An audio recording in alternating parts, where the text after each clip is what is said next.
சின்ன இடமா இருந்தாலும் நம்ம தோட்டம் வளர்க்கலாமா? அந்த தோட்டம் காய்கறி செடி வளர்ப்போம். சின்ன இடம் போதும். இங்கே பாருங்கள், பீன்ஸு செடி எவ்வளோ செழிப்பாக வளர்ந்துருக்காங்க பாருங்கள். சொரக்காய் செடி, அது வந்து அவரைக்காய்மா, அது அவரை. இது வந்து தக்காளிம்மா. இப்போ நேற்று தான் நான் வெயில் எடுத்து வச்சேன். அதுக்கப்புறம் நல்லா வளர்ச்சி இருக்குமா. இங்கே பாருங்கள், மிளகாய். இதை இன்றைக்கி கொண்டாந்து வெயிலில் வைக்கிறேம்மா. விதை போட்டு ஒரு 10 டேஸ் இல்லை 1 வீக்கில் வந்து வெயிலில் வைக்கிறது பெஸ்ட்டாகிட்ருக்கு. இதை தாம்மா நம்ம இன்றைக்கி பார்க்க போகிறோம். இப்போ எல்லாம் இதை சின்ன சின்ன செடிகளை காட்டுறேன்.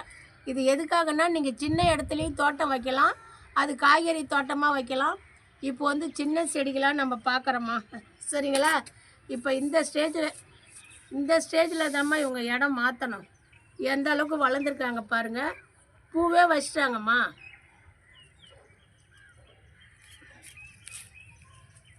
கிட்ட பாருங்கள், பூக்களே வச்சிட்டாங்க, தெரியுதுங்களா? இது அவசியம். இன்றைக்கி சாயந்தரம் நான் பூக்கள் பூத்தும் போயிட்டாங்க. இது ஒன்றில் தாம்மா பூ வச்சுருக்கு, மற்றதில் பூ வைக்கல. இன்றைக்கி அவசியம் இதை எடுத்து நான் நடவு செய்யணும். நடவு செஞ்சால் தான் நம்ம காய் பார்க்கலாம். ஏன்னா ஒரே தொட்டியில் நெருக்கின இடத்துல ஒரு 8 செடி 9 செடி இருந்தால் காய் காய்க்காதுமா. ஏன்னா சின்ன கொஞ்சம் மண்ணில் எல்லா செடிகளுக்கும் சத்து போகுதுல்ல. இது அவசியம் எடுத்து இன்றைக்கி நடணுமா. இந்த மாதிரி ஸ்டேஜில் இருக்கும்போது எடுத்து நடவு செஞ்சிடலாம். இதே பாருங்கள், ஒரு ஜான் வளர்ந்து தண்டு பெருசாக இருக்குது. இந்த ஸ்டேஜில் இருக்கும்போது இதெல்லாம் எடுத்து நடவு செஞ்சிடலாமா. இல்லை, நான் இப்போ கூட செஞ்சுட்டு போகிறேன். நமக்கு ஒரு ஆடியில் விதை போட்டு ஆடி மாதமே முடியல பூ வச்சுருக்காங்க பாருங்கள் வெளியே, சரிங்களா? இதேமாதிரி இது வந்து சொரக்காய் செடிமா. இதில் பெரிய செடி விட்டுட்டு மற்ற செடி இடம் மாற்றலாம். இந்த தொட்டியில் ஒரு அவரைக்கொடி தான் இருக்குது, சரிங்களா? ஒரே ஒரு அவரைக்கொடி இருக்குது. இதில் பாருங்கள், நேற்று குட்டியாக இருந்தது கொஞ்சம் தக்காளி செடி, வெயிலில் வச்சதுக்கப்புறம் நல்லா வளர்ந்துருக்காங்க. இப்படி தாம்மா நம்ம வந்து தோட்டம் வைக்கணும்.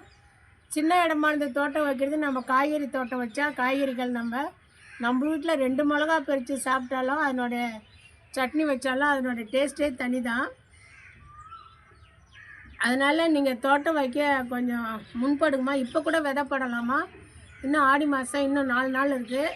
அந்த ஆடி மாதம் அந்த கூலிங்கான காற்று, கூலிங்கான கிளைமேட்டு தான் விதை முளைப்பு திறனுக்கு ஏற்றதாக இருக்கும். அதனால் இன்றைக்கி கூட நீங்கள் விதை போடலாம். இன்றைக்கி ஆடி அமாவாசை, நம் முன்னோர்களுக்கு தர்ப்பணம் பண்ணுறது. நம்ம முன்னோர்களை வணங்கி இன்றைக்கி நம்ம விதை கூட போடலாமா. இதை வந்து நம்ம 3 மாதத்தில் இதை காயாக்கலாம். அதை எப்படின்னு உங்களுக்கு சொல்கிறேன். இந்த அளவுக்கு எடுத்து நம்ம இடம் மாற்றி நட்டோம்னா இவங்க ஒரு மாதத்தில் 20 நாளில் பூ வச்சு நமக்கு காய் கொடுக்க ஆரம்பிப்பாங்கம்மா.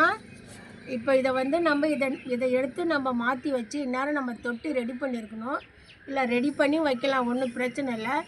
இது ரெடி பண்ணி தொட்டி மாற்றி வச்ச உடனே நம்ம உரம் கொடுக்கக்கூடாது. 1 or 3 டேஸில் நம்ம மாற்றி வச்ச தொட்டியில் அந்த செடி போய் அவங்க ஸ்டாண்ட் ஆகணும், உட்காந்து அந்த தொட்டி மண்ணுக்கு கரெக்டாக வளர்ந்ததுக்கப்புறம் 1 வாரம் சென்று ஒரு 10 நாள் சென்று தான் நம்ம இயற்கை உரம் கொடுக்கணும். மெயினாக இயற்கை உரம் கொடுக்கறது நல்லதுமா. நிறைய இயற்கை உரம் இருக்குது. மணிலா புண்ணாக்கு இருக்குது, மீன் அமினோ அமிலம் இருக்குது, பஞ்சகாவியா இருக்குது, புளிச்சமோர் இருக்குது, நம்ம கிச்சன் வேஸ்டேஜ் இருக்குது, வாழைப்பழ அமினோ அமிலம் இருக்குது. நிறையாம்மா நம்ம கிச்சனில் நம்ம என்னென்ன செஞ்சு வேஸ்ட்டு தண்ணி கீழே ஊற்றுறோமோ அது எல்லாமே செடிங்களுக்கு உரம் தான். எல்லா தண்ணியுமே நம்ம கிச்சன் வேஸ்டேஜ். மீன் கழுவுற தண்ணி கூட செடிங்களுக்கு உரமா.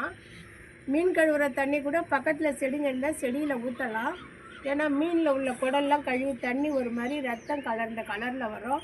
அதெல்லாம் செடிக்கு ரொம்ப ரொம்ப உரமா.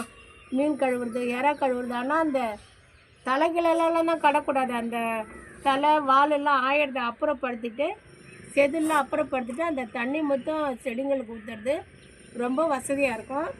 உங்களுக்கு இதை தொட்டியில் எடுத்து 10 நாள் வச்சதுக்கப்புறம் மணிலா புண்ணாக்கு 2 நாள் ஊற வச்சு எடுத்திங்கன்னா ஒரு 10 டேஸில் வந்து அடுத்து வந்து பூக்கள் எடுக்க ஆரம்பிப்பாங்க. காய்க்கவும் ஒரு 10 நாள் டைம் எடுத்துப்பாங்க.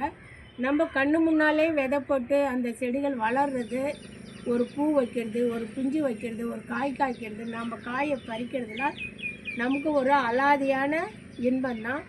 இதுக்கிடையில் வந்து கத்திரி, வெண்டை, தக்காளியெல்லாம் வந்து வெள்ளைப்பூச்சி வருமா. அந்த வெள்ளைப்பூச்சியும் வராத நம்ம பார்த்துக்கணும். வெள்ளைப்பூச்சி வந்தால் சீக்கிரம் போகாது. நம்ம அப்பப்போ தோட்டத்துக்கு வந்தால் இப்படி வந்து இலைகளை இப்படி திருப்பி பார்க்கணும். அதான் மெயின். நம்ம மட்டும் நேராக வருவோம், நேராக போவோம். இப்படி வந்து இலைகளை திருப்பி பார்க்கணும். ஏன்னா இலைங்கீழே தான் பூச்சிகள் இருக்கும்.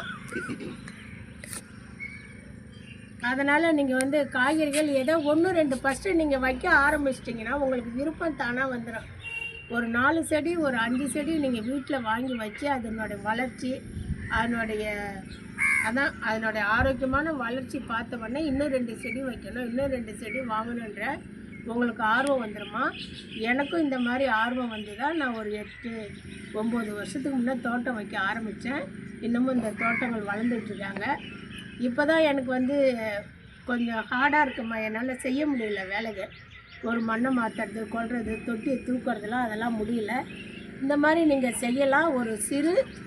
இதோ ஒரு நமக்கு சிறு மூலதனம் தான்மா. ஒரு காசு இல்லாத நம்ம வீட்டில் இருக்கிற இந்த மிளகாய் விதை, தக்காளி விதை போட்டாலே இதோ நமக்கு ஒரு வருமானம் தான், ஒரு சந்தோஷம்தான், ஒரு மகிழ்ச்சி தான். அதனால் தோட்டம் வைங்க. இயற்கையை நேசிப்போம். இயற்கை வளங்களை நேசித்து அதை வளர்க்க முயற்சி செய்வோம். இது வந்து அவரைக்கொடிமா. அவரைக்கொடி எந்த அளவுக்கு வளர்ந்துருக்கு பாருங்கள், தெரியுதுங்களா? இப்போ தான் இதில் வந்து நம்ம ஒரு குச்சி வைக்கணும். குச்சி நீங்கள் எந்த குச்சி வேணாலும் வைக்கலாமா. இந்த வாளி வந்து அவரைக்கொடிக்கு ஏற்ற வாளிமா. தாராளமாக இதில் அவரைக்கொடி வந்து வரும். இதாம்மா இப்படி கொடி வகைக்கு இந்த மாதிரி குச்சி வச்சு நம்ம ஏற்றணும். நம்ம குச்சி சப்போர்ட்டு கொடுத்தா தான் கொடி. இதே பாருங்கள் மேலே கயிறில் ஏற்றி விட்ருவேன் நான். இந்த கயிறு நீட்டாக பாவக்கொடி ஏறுதுங்களே, அதில் இந்த அவரைக்கொடியை ஏற்றி விட்ருவேன். இன்னும் கொஞ்சம் தூரம் வளர்ந்தால் போதும். இன்னும் பெரிய குச்சிலாம் இருக்குது, இப்போ அவசரத்துக்கு எடுக்க முடியலம்மா. இதெல்லாம் வந்து நம்ம தோட்டத்தில் உடைக்கிற குச்சிங்க தான், கரெக்டாக இருக்கும். இந்த வாளி பாறை மண் இருக்குது, இதில் தோட்ட கழிவுகள், மாட்டு சாணம், கொஞ்சம் மண் போட்டு இதில் வந்து நம்ம கண்டிப்பாக அவரைக்காய் பெரிக்கலாம். இது பாருங்கள், இது எவ்வளோ இடம் இந்த வாளி வைக்க தேவைப்படுது. இதுதாம்மா. இதில் அவரை விதை போட்டு ஏற்றி நம்ம மேலே ஏற்றிட்டா நமக்கு அவரைக்காய்மா. நன்றிம்மா.